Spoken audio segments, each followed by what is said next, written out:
سعودی عرب دنیا کی وہ واحد مملکت ہے جس کا نام کسی خاندان کے نام پر ہے۔ سعودی عرب پر فرمانروا خاندان آل سعود کا پس منظر کیا ہے؟ اس خاندان کے آباء و اجداد کون ہیں؟ اس خاندان کا تعلق کیا واقعی عرب کے مشہور خاندان عنزا سے ہے جیسے کہ عام طور پر خیال کیا جاتا ہے؟ کیا آل سعود حقیقت میں عربی النسل ہیں یا یہ کسی اور خاندان سے تعلق رکھتے ہیں؟ اور کیا ان کے آباء و اجداد مسلمان تھے یا ان کا تعلق کسی دوسرے مذہب سے تھا؟ یہ وہ تمام سوالات تھے جو تحقیق طلب تھے۔ چنانچہ اس تحقیق کا بیڑا محمد صاغر نے اٹھایا۔ محمد صاغر کی یہ ریسرچ اس کے لیے موت کا پروانہ لے کر آئی اور سعودی حکام نے اپنی اصل حقیقت سامنے آنے پر اس شخص کو سزائے موت دے دی۔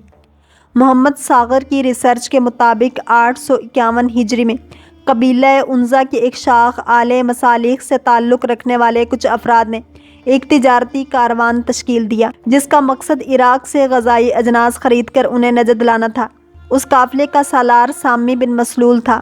اس قافلے کا گزر جب بصرہ کے بازار سے ہوا تو قافلے کے کچھ لوگوں نے اشیاء خورد و نوش خریدنے کے لیے بصرہ کے بازار کا رخ کیا۔ وہاں وہ ایک تاجر کے پاس پہنچے۔ یہ تاجر یہودی تھا۔ اس کا نام مردخائی بن ابراہیم بن موسیٰ تھا۔ خرید و فروخت کے دوران اس تاجر نے ان لوگوں سے پوچھا کہ تمہارا تعلق کہاں سے ہے؟ انہوں نے جواب دیا ان کا تعلق عنزا قبیلے کی ایک شاخ المصالح سے ہے۔ یہ نام سننا تھا کہ یہودی کھڑا ہوا اور وہ ان میں سے ہر فرد سے بڑے اتفاق کے ساتھ گلے ملا۔ اس نے بتایا کہ وہ خود اس قبیلے کی شاخ سے تعلق رکھتا ہے لیکن اپنے والد کے عنزا قبیلے کے بعض افراد سے ایک خاندانی جھگڑے کی وجہ سے اس نے بصرہ میں آ کر رہائش اختیار کر لی۔ اس نے اپنے خادموں کو حکم دیا کہ قافلے والوں کے تمام اونٹوں پر گندم، کھجور اور چاول کی بوریاں لاد دو۔ یہودی تاجر کے اس رویے نے قافلے والوں کو حیران کر دیا۔ وہ انتہائی خوش ہوئے کہ عراق میں ان کے ایک خاندان کا فرد مل گیا ہے جو ان کے رزق کا وسیلہ ہے۔ انہوں نے اس کی ہر بات پر من و عن یقین کر لیا۔ اگرچہ وہ تاجر یہودی تھا چونکہ مصالح قبیلے کے لوگوں کو اناج کی شدید ضرورت تھی لہٰذا انہوں نے اس کی مہمان نوازی کو اپنے لیے غنیمت جانا۔ جب قافلہ اپنا واپسی کا رخت سفر باندھ رہا تھا تو اس نے اہل قلم سے درخواست کی کہ وہ اگر اسے بھی اپنے ساتھ لے جائیں تو یہ اس کے لیے ایک بڑی خوش بختی ہوا۔ شیخ صالح السلمان العبداللہ کی مخالفت کا سامنا کرنا پڑا۔ اس مذہبی عالم کی تبلیغ کا دائرہ نجد، یمن اور حجاز تک پھیلا ہوا تھا اور مرد جائز سے مرخان بن ابراہیم موسیٰ بن گیا۔ پھر وہ یہاں سے القطیف سے قریب ایک علاقے درایا میں قیام پذیر ہو گیا۔ یہاں اس نے مقامی باشندوں میں اپنا اثر و رسوخ بڑھانے کے لیے ایک من گھڑت کہانی کا سہارا لیا۔ کہانی یہ تھی کہ رسول اللہ صلی اللہ علیہ وسلم کے زمانے میں مسلمانوں اور کفار کے مابین لڑی جانے والی جنگ احد میں ایک کافر کے ہاتھ رسول پاک صلی اللہ علیہ وسلم کی ڈھال لگے۔ اس کافر نے یہ ڈھال بنو کنیکہ کے ہاتھ فروخت کر دی۔ بنو کنیکہ نے اسے ایک بیش بہا خزانہ سمجھتے ہوئے اپنے پاس محفوظ رکھا۔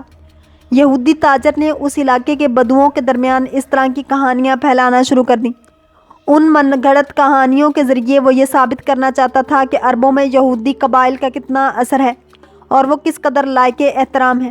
اس نے اس طریقے سے عرب دیہاتیوں، خانہ بدوشوں، بدوؤں اور سادہ لو افراد میں اپنا ایک مقام و مرتبہ بنا لیا۔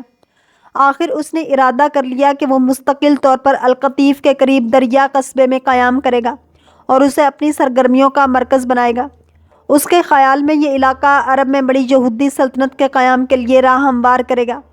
اپنے ان مقاصد کی تکمیل کے لیے اس نے عرب کے صحرائی بدوؤں سے روابط شروع کر دیے۔ اس نے اپنے آپ کو ان لوگوں کا ملک یعنی بادشاہ کہلانا شروع کروا دیا۔ اس موقع پر دو قبائل، قبیلہ عجمان اور قبیلہ بنو خالد، اس یہودی کی اصلیت کو جان گئے اور فیصلہ کیا کہ اس فتنے کو یہیں ختم کر دیا جائے۔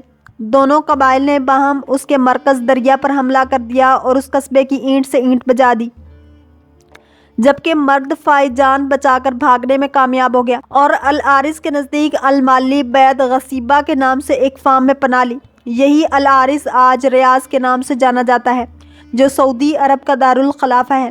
مرد خائی نے اس فارم کے مالک جو بہت بڑا زمیندار تھا سے درخواست کی کہ وہ اسے پناہ دے۔ فارم کا مالک اتنا مہمان نواز تھا کہ اس نے مرد فائی کی درخواست قبول کر لی اور اسے اپنے ہاں پناہ دے دی، لیکن مرد فائی کو اپنے میزبان کے پاس ٹھہرے ہوئے ایک ماہ ہی گزرا تھا کہ اس نے اپنے محسن اور اس کے اہل خانہ کو قتل کر دیا اور بہانہ یہ کیا کہ ان تمام کو چوروں کے ایک گروہ نے قتل کیا ہے۔ اس کے ساتھ اس نے یہ دعویٰ بھی کیا کہ اس افسوسناک واقعے سے قبل اس نے اس زمیندار سے اس کی تمام جائیداد خرید لی تھی، لہٰذا اب اس کا حق بنتا ہے کہ اب وہ یہاں ایک بڑے زمیندار کی حیثیت سے رہے۔ مرد فائی نے اس جگہ پر قبضہ جما لینے کے بعد اس کا نام تبدیل کر کے اپنے پرانے کھوئے ہوئے علاقے کا نام پر آل دریا رکھا اور اس غصب شدہ زمین پر فوراً ہی ایک بڑا مہمان خانہ تعمیر کروایا جس کا نام اس نے مزدلفہ رکھا۔ یہاں رہتے ہوئے اس نے آہستہ آہستہ اپنے مریدین کا ایک حلقہ بنا لیا جنہوں نے ان لوگوں کے درمیان یہ غلط طور پر مشہور کرنا شروع کر دیا کہ مرد فائی ایک مشہور عرب شیخ ہے۔ کچھ عرصے بعد اس نے اپنے اصل دشمن شیخ صالح سلمان عبداللہ التمیمی کو ایک منصوبے کے تحت قصبہ آل زلافی کی مسجد میں قتل کرا دیا۔ اس اقدام کے بعد وہ ہر طرف سے مطمئن ہو گیا اور دریا کو اپنا مستقل ٹھکانہ بنا لیا۔ دریا میں اس نے کئی شادیاں کی جن کے نتیجے میں وہ درجنوں بچوں کا باپ بنا۔ اس نے اپنے تمام بیٹوں بیٹیوں کے نام خالص عرب ناموں پر رکھے۔ یہودی مرد فائی کی یہ اولاد ایک بڑے عرب خاندان کی شکل اختیار کر گئی۔ اس خاندان کے لوگوں نے مرد کے نقش قدم پر چلتے ہوئے غیر قانونی طریقوں سے لوگوں کی زمینیں ہتھیانا شروع کر دیں اور ان کے فارموں پر قبضہ کرنا شروع کر دیا۔ اب یہ اس قدر طاقتور ہو گئے کہ جو کوئی بھی ان کی شرانگیزیوں کے خلاف آواز اٹھاتا اسے قتل کروا دیتے۔ یہ اپنے مخالف کو زیر کرنے کے لیے ہر حربہ استعمال کرتے۔ اپنے اثر و رسوخ کو مزید بڑھانے کے لیے انہوں نے رابعہ، عنزہ اور المصالح جیسے مشہور عرب قبائل کو اپنی بیٹیاں دیں۔ مرد فائی کے لاتعداد بیٹوں میں سے ایک بیٹے کا نام المقارن تھا۔ المقارن کے ہاں پہلا بیٹا پیدا ہوا جس کا نام محمد رکھا گیا تھا۔ محمد کے بعد القارن کے ہاں اس کے دوسرے بیٹے نے جنم لیا جس کا نام سعود رکھا گیا تھا۔ یہودی مرد فائی کے اسی بیٹے کی نسل بعد میں آل سعود کہلائی۔ سعود کی اولاد نے اس کے عرب قبائل کے چیدہ چیدہ افراد کو قتل کرنا شروع کر دیا۔ ان پر الزام یہ لگایا کہ یہ لوگ قرآنی تعلیمات سے روگرداں ہو گئے ہیں، لہٰذا اسلامی قوانین کے تحت یہ مرتد اور مرتد کی سزا موت ہے۔ سعودی خاندان یا آل سعود اپنے درباریوں کے مطابق اور سعودیوں کے نزدیک اس وقت کے نجد کے تمام لوگ گستاخان اسلام تھے، لہٰذا ان سب کو قتل کر دینا چاہیے، ان کی جائیدادوں کو ضبط کر لینا چاہیے اور ان کی عورتوں کو لونڈیاں بنا لینا جائز ہے۔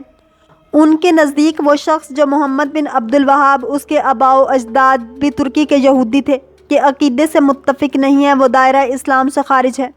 محمد بن عبد الوہاب کی تعلیمات کے مطابق سعودی خاندان کو اس امر کی اجازت تھی کہ وہ اپنے مخالفین کے دیہاتوں کو مسمار کریں، ان کی عورتوں اور بچوں کا قتل عام کریں، ان کی خواتین کی عصمت دری کریں، حاملہ عورتوں کے پیٹ چاک کر کے ان کے بچوں کے ہاتھ کاٹ دیں اور پھر انہیں جلا دیں۔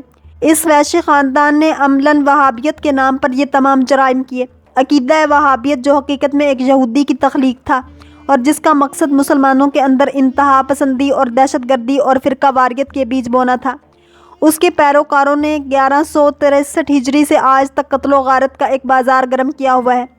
آل سعود کا اسلامی تاریخ کے ساتھ ایک اور ظلم یہ ہے کہ اس نے حجاز کا نام بھی تبدیل کر کے اپنے خاندانی نام پر سعودی عرب رکھ دیا، گویا یہ تمام خطہ ان کی ذاتی ملکیت ہے اور اس کے باشندے ان کے ذاتی غلام ہیں، اپنے آقاؤں کی خوشنودی کے لیے شب و روز ایک کیے ہوئے ہیں۔ سعودی خاندان اس ملک کے تمام قدرتی وسائل کو اپنے ذاتی جائیداد سمجھتے ہیں۔ اگر کوئی عام شخص اس خاندان کے کسی فرد کے خلاف آواز اٹھائے تو سر عام اس کا سر قلم کر دیا جاتا ہے۔ ایک دفعہ ایک سعودی شہزادی نے اپنے مصاحبوں کے ساتھ امریکہ کا دورہ کیا، جہاں فلوریڈا کے ایک ہوٹل میں اس نے 90 کمرے بک کرائے جن کا ایک رات کا کرایہ $1,000,000 تھا۔ کیا کوئی سعودی شہری دولت کے اس اسراف پر زبان سے ایک لفظ بھی کہہ سکتا ہے؟ اگر کہے گا تو اس کا انجام ہر کوئی جانتا ہے، یعنی کسی چوراہے پر سب کے سامنے جلاد کے ہاتھوں اس کے سر کو تن سے جدا کرنا۔ آل سعود کے یہودی النسل ہونے کے گواہان 1960 میں مصر کے دارالحکومت قاہرہ کے ریڈیو اسٹیشن صوت العرب اور یمن کے دارالحکومت صنعاء کے ریڈیو اسٹیشن نے اس بات کی تصدیق کی کہ آل سعود کے آباء و اجداد یہودی تھے۔ آل سعود کے ایک قانونی مشیر حافظ واہی نے جزیرۃ العرب کے نام سے اپنی ایک کتاب میں لکھا ہے کہ شاہ عبد العزیز السعود، جس کا انتقال 1953 میں ہوا تھا، نے ایک دفعہ ایک واقعہ سنایا اور کہا کہ ہمارے تمام مخالف قبیلوں کے لیے اس واقعے میں ایک عبرت کا سامان ہے۔ واقعہ یہ ہے کہ میرے دادا سعود اول نے ایک دفعہ اپنے مخالف قبیلہ مسیر کے کئی افراد کو گرفتار کر لیا، اور جب اسی قبیلے کے افراد کا ایک گروہ ان کے پاس ان لوگوں کی رہائی کی سفارش لے کر آیا تو اپنے جلادوں کو حکم دیا کہ وہ ان تمام قیدیوں کے سر کاٹ دیں۔ پھر اس نے ان قیدیوں کی سفارش کے لیے آنے والے لوگوں سے کہا کہ میں نے آپ کے لیے ایک عمدہ ضیافت کا اہتمام کیا ہے۔ چنانچہ دسترخوان بچھایا گیا اور دسترخوان پر جو تشت رکھے گئے ان میں ان قیدیوں کے جسموں کے بھنے ہوئے اعضاء اور ان کے اوپر ان قیدیوں کے سروں کو سجا کر رکھا گیا تھا۔ سعود اول نے سفارش کے لیے آنے والے قبائلیوں کو کہا کہ کھانا تناول فرمائیں۔ قبائلیوں نے اپنے بھائیوں کا گوشت کھانے سے انکار کر دیا تو انہیں بھی موت کے گھاٹ اتار دیا گیا۔ اور اس طرح کے کئی مظالمے جو آل سعود ان لوگوں کے ساتھ کیے ہیں جنہوں نے ان کی ناجائز حکمرانی کے خلاف ذرا بھی آواز اٹھائی۔ حافظ واہی نے اس طرح کا ایک اور واقعہ سنایا جب اسی قبیلے کے سردار فیصل الدرویش کو گرفتار کیا گیا تھا۔ قبیلے کے سرکردہ شیوخ اپنے سردار کی رہائی کی سفارش لے کر سعود اول کے پاس آئے۔ بادشاہ نے ان شیوخ کو انہی کی طرح پہلے آنے والے سفارشیوں کے گروہ کی داستان عبرت سنائی اور ان سے کہا کہ تمہارے ساتھ بھی یہی سلوک ہو سکتا ہے۔ بادشاہ نے فیصل الدرویش کو ان کی سفارش کے باوجود قتل کر دیا، اور جب یہ لوگ نماز کی ادائیگی کی تیاری کرنے لگے تو انہوں نے وضو کے لیے فیصل درویش کا خون پیش کیا۔ فیصل درویش کا یہ جرم تھا کہ اس نے عبدالعزیز السعود کے انگریزوں کے ساتھ اس معاہدے پر تنقید کی تھی جس کے تحت فلسطین کو یہودیوں کے سپرد کیا گیا تھا۔ سعود اول نے اس معاہدے کی دستاویزات پر دستخط ایک کانفرنس میں کیے تھے۔ یہ وہ تمام تصدیق شدہ حقائق ہیں جو صفحہ تاریخ پر محفوظ ہیں۔ آل سعود نے وہابیت کی چھتری تلے جن جرائم کا ارتکاب کیا ہے وہ دل دہلا دینے والے ہیں۔ آل سعود لاکھ اپنی اصلیت کو چھپائیں لیکن ان کے یہ جرائم ان کے چہرے سے نقاب اتارنے کے لیے کافی ہیں۔ ایک نہ ایک دن بہرحال انہیں اس کا حساب دینا ہوگا۔